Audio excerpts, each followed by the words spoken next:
Hi everyone, Anthony Morganti here. Recently, Skylum Software updated Luminar Neo to version 1.1.1. In today's video, I'm going to demo the new feature found in this release, but before I do that, I want to talk about the future of my YouTube channel.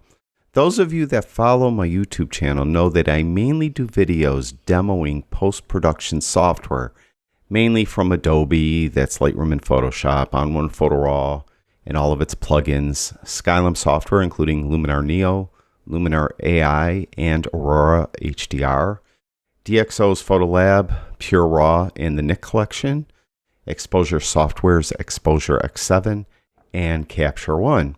Now, we've been hearing news for years how every year camera manufacturers are selling fewer and fewer cameras, and many are concerned about the long-term viability of the camera market. What isn't being mentioned is that there are a number of different software developers creating post-production software. I only mentioned a few, but there are dozens more that I don't do videos on. In my opinion, the shrinking camera market will cause the post-production software space to contract as well. I'm concerned about the long-term viability of a number of the companies in this space, particularly that of DxO, Exposure Software, and Capture One. I need to stress, I have no inside knowledge concerning this. It is my opinion. I talk about it more specifically in a recent newsletter. I'll have that newsletter linked in the description below this video so you can better understand why I've made the decision, at least for the time being, to stop doing videos for any DxO product, Exposure Software, and Capture One. Instead, I'll be doing more non-software related photography how-to videos, and I'll increase the number of videos I do for Lightroom, Photoshop, ON1, and Luminar. I'll also do more videos on Affinity Photo and Pixelmator, which I haven't done videos on for years.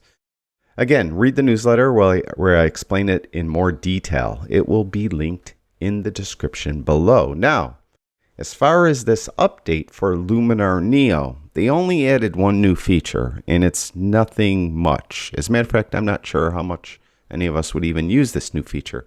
They did fix over 20 bugs, and in the description below this video, I'll also have all those bugs listed, so hopefully whatever problem you've had with Luminar Neo is fixed now. But this new feature, it has to do with layers. If you want to duplicate a layer, right-click on the layer, and click on Duplicate Layer.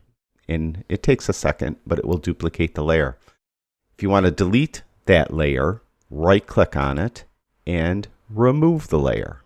And that's what you could do. Now there is a keyboard shortcut for this. D for duplicate. Hit the D key on your keyboard.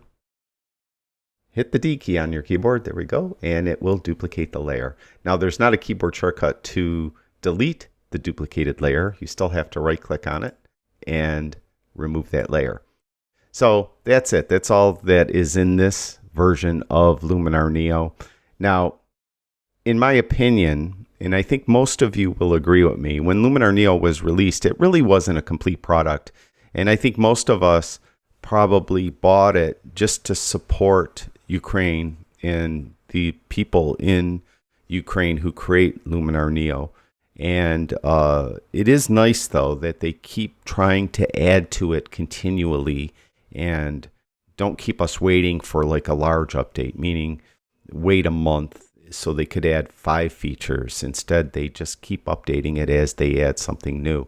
So I think that is good. And that's that. So again, in the description below this video, I'll have a link to that newsletter so you could read why I'm not, at least for the time being, going to be doing videos for some of the product I normally have done videos for, and I'll have listed those bug fixes in this version of Luminar Neo.